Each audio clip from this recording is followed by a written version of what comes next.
औज़ बिल्लाहि मिनश शैतानिर रजीम बिस्मिल्लाहिर रहमानिर रहीम अस्सलामु अलैकुम व रहमतुल्लाहि व बरकातुहू। ब्रेकिंग ऑलवेज के साथ नाज़रीन कराम, मैं हूँ फैसल सैयद। उम्मीद करता हूँ आप जहाँ भी होंगे रब ताला की पनाह में आफ़ियत से होंगे। कौमी असम्बली तहलील मिलिट्री ट्रायल के हवाले से सुप्रीम कोर्ट का बड़ा फैसला। पीडीएम हाईजैक मौलाना माइनस, इस पे बात करते हैं नाज़रीन कराम। इस वक्त बड़ी तेज़ी से जो है हालात बदलते जा रहे हैं और एक हुकूमत जो है वो अपना फुल इस वक्त जो है वो पावर शो कर रही है कि जाते जाते सारे मामलात अपने हाथ में रखें, मगर गवर्नमेंट नहीं होगी तो कैसे हाथ में रहेंगे, उसका बंदोबस्त सारा किया जा रहा है। जैसा कि पिछले व्लॉग में भी बता चुका हूँ, मुख्तलिफ तैनातियाँ तकर्रियाँ सब कुछ चल रहा है बड़ी तेज़ी से। और अब मज़ीद आगे क्या होने जा रहा है इस पर बात करते हैं। आपसे रिक्वेस्ट है नाजरीन कि अगर आपने मेरा चैनल सब्सक्राइब नहीं किया तो प्लीज़ सब्सक्राइब कर दीजिएगा और बेल आइकन का बटन भी दबा दीजिएगा। नाजरीन, जैसा कि बात हो रही है, हालात बड़ी तेज़ी से बदल रहे हैं। कहीं प्रेशर है और कहीं कोई अंडर प्रेशर है। इस वक्त किसी की कोई समझ में नहीं आ रहा। एक पीडीएम जमात बनी थी, जमात ही कह सकते हैं ना, जब सारे सर जोड़ ले तो वो एक जमात बन गई, इत्तेहाद। उसकी इमामत जो है वो मौलाना साहब ने की। पिछली हुकूमत को गिराने में उनका बड़ा किरदार रहा। फिर सब ने सर जोड़ लिए क्योंकि इनके साथ बंदा कोई नहीं चलने को तैयार था, अवाम में से कोई नहीं था। तो एक ही शख्सियत थी, वो थी मौलाना फजलुर रहमान, जिनके मदरसों के बच्चे लेकर तो वो हर जगह चढ़ दौड़ते थे। ये सियासत जो है ये बहुत ही बेवफा चीज़ है, कोई किसी से वफा नहीं करता। उनसे काम लिया और उनको वजारत शहर दे दी, उनके गवर्नर लगा दिया, बच्चों को जनाब तकर्रियाँ करवा दी अहम ओहदों पे। अब जब असल मामला आया है जिसमें मौलाना जो है जिसके लिए इतना कुछ किया, अब उसमें मौलाना साहब रह गए पीछे।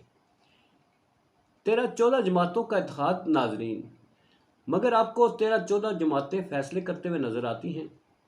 एजिटेशन का मसला हो या कोई फड्डा करवाना हो तो मौलाना साहब को सामने रखा जाता था, मगर अब मौलाना साहब नहीं है। मौलाना साहब कहीं नज़र नहीं आएंगे। पीडीएम हाईजैक हो चुकी है कम्प्लीटली। अब फैसले कर रहे हैं सिर्फ दो लोग, एक जरदारी जो पीडीएम का हिस्सा नहीं थे और दूसरा शहबाज शरीफ जो पीडीएम का हिस्सा थे मगर ये जमात के पीछे खड़े थे, आगे इमामत मौलाना की थी। अब फैसला कर लिया गया है जनाब इंतखाबात के हवाले से, निगरान सेटअप कैसे लाना है, किसको लाना है, निगरान वज़ीर आज़म कौन होगा, असम्बलियों की तहलील, इंतखाबात, सब कुछ तय करके दो जमातें। तीसरी जमात जो है इसमें बहुत अहम, जो सबसे ज़्यादा पॉपुलर है, ये फैसले उसको बाहर रख कर किए जा रहे हैं। जैसा कि शाह महमूद कुरैशी साहब ने कंसर्न शो किए थे कि हम भी इस सियासी निज़ाम का हिस्सा हैं, हमें बाहर रख कर फैसले किए जा रहे हैं, हमें कोई मालूम नहीं कि क्या कर रहे हैं। दो लोग बैठे हुए हैं और दो लोग बैठ कर ही फैसले कर रहे हैं। जैसा कि मैंने कहा, पीडीएम कोई नहीं है। तो अब नाजरीन फैसला कर लिया गया है कि बड़ा फैसला, असम्बली तहलील कर दी जाएगी। 8 अगस्त को असम्बली तहलील करने का फैसला कर लिया गया है। 13 अगस्त को इसके ये मुद्दत पूरी होनी थी, मगर उस दिन असम्बली डिज़ाल्व होती तो 60 दिन में इंतखाब कराने पड़ते थे, अब 90 दिन में कराने पड़ेंगे। यूँ 30 दिन एक्स्ट्रा मिल जाएंगे इन्हें अपने खेल खेलने के लिए सियासी मैदान में। तो यूँ नाजरीन सबसे अहम बात यह है कि 8 अगस्त को असम्बलियाँ तहलील कर दी जाएंगी और इसकी समरी सदर ममलकत को भेज दी जाएगी। दूसरी तरफ आते हैं जी मिलिट्री ट्रायल के हवाले से, जहाँ कप्तान को फंसाने के लिए जाल बुना जा रहा है हुकूमत की तरफ से। एक करारदाद भी पेश हुई, बिल भी मंजूर किया कि जनाब फौजी अदालतों में केस किया जाए, मगर पीटीआई और लतीफ़ कोसा साहब, एतजाज़ हसन साहब और जो वकला की तंजीमें हैं वो सुप्रीम कोर्ट मुतअद्दिद दरख्वास्तें चली गई इस हवाले से कि सिविलियन का मिलिट्री ट्रायल نہیں ہو سکتا۔ تو اس حوالے سے بڑا اہم فیصلہ سپریم کورٹ آف پاکستان میں بڑی اہم بحث ہوئی، اور اس میں قرار یہ پایا کہ ملٹری ٹرائل کے حوالے سے آئین کی کچھ شقیں ہیں جو متصادم ہیں، جس میں سویلین کا ٹرائل ملٹری کورٹس میں نہیں کیا جا سکتا اس وقت تک جب تک کوئی جس پر مقدمہ کیا گیا ہے اس کا کہیں غداری کا گٹھ جوڑ ثابت نہ ہو، کسی غیر ملکی ایجنٹ سے اس کا رابطہ ثابت نہ ہوتا ہو، یا کوئی اور سازش جس میں اس کا ملک کی سالمیت اور فوجی اداروں کو نقصان پہنچانے کا کوئی گٹھ جوڑ ثابت نہ ہو، تو اس وقت تک یہ کیس نہیں چلایا جا سکتا۔ سماعت کل تک ملتوی ہوئی ہے۔ لطیف کوسہ صاحب، اعتزاز احمد صاحب جو ہے وہ موجود تھے آج، اور عابد زبیری صاحب جو ہیں سپریم کورٹ بار ایسوسی ایشن کے صدر ہیں، بھرپور قسم کے دلائل دیے، اور انہوں نے ثابت کیا کہ آئین کی کوئی شق اجازت نہیں دیتی کہ سویلین کا ٹرائل ملٹری کورٹ میں کیا جائے۔ مگر ناظرین، اہم بات جو ہے وہ خواجہ آصف صاحب کی طرف سے ہے کہ خان صاحب کو نااہل کر دیا جائے گا۔ یہ حکومت کا بڑا بیان ہے۔ خواجہ آصف صاحب بچے نہیں ہیں، وزیر دفاع ہے۔